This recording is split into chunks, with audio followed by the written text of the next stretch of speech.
So let's pick it up in verse 10 of chapter 6. Now, when I went into the house of Shemaiah, the son of Delilah, son of Methabel, who was confined to his home, he said, "Let us meet together in the house of God within the temple. Let us close the doors of the temple, for they are coming to kill you, but they are coming to kill you by night." But I said, "Should such a man as I run away? And what man such as I could go into the temple and live? I will not go in." So what they're doing is they've got this guy, this prophet, telling Nehemiah, "All right, Nehemiah, God just told me they're going to come kill you. And they're not going to kill you in the daytime where you can see them coming. They're going to come and kill you at night. So we have got to hurry up and get into the temple." Now, behind that is a Jewish custom that if you were in trouble and Big Brother was after you and you didn't have time for a trial and they were just trying to snuff you out before the truth came out, then you could run into the temple as a safe haven. But Nehemiah's situation was not the kind of situation that he would be permitted to go into the temple. And so if Nehemiah went into the temple because of this would-be assassin that really didn't exist, then he would be sinning against the Lord, and it would basically discredit Nehemiah in front of all of his people. And the other reason it would discredit him is because here you have the governor of Jerusalem, someone who's supposed to be strong. Here's the leader, someone who's setting the tone. Now he's running from this would-be assassin that doesn't really exist, that doesn't necessarily inspire confidence in the team. And so Nehemiah is asking the question, why should I do that?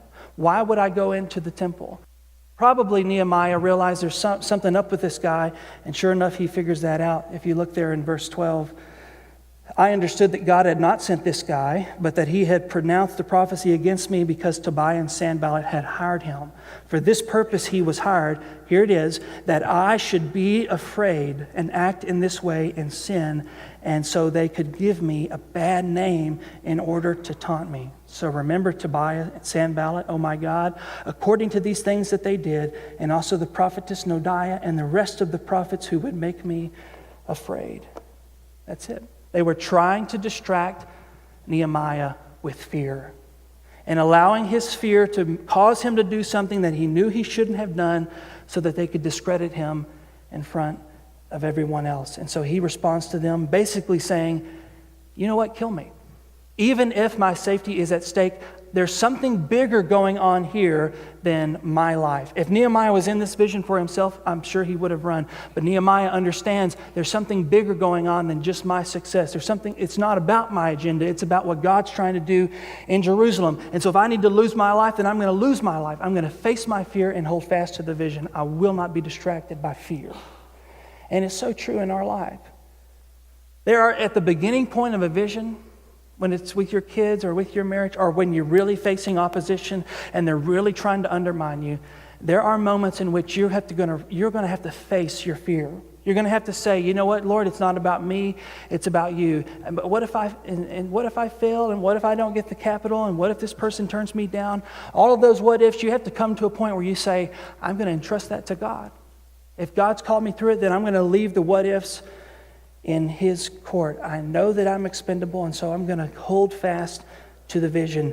Do not sell yourself short because you're afraid. Do you know what's worse than failure? What's worse than failure is living with the regret that you never moved forward on your dream. You never moved forward in what God was calling you to do. You owe it to the vision. The vision is too important. What God wants to do in your marriage is too important. He wants to do in your finances.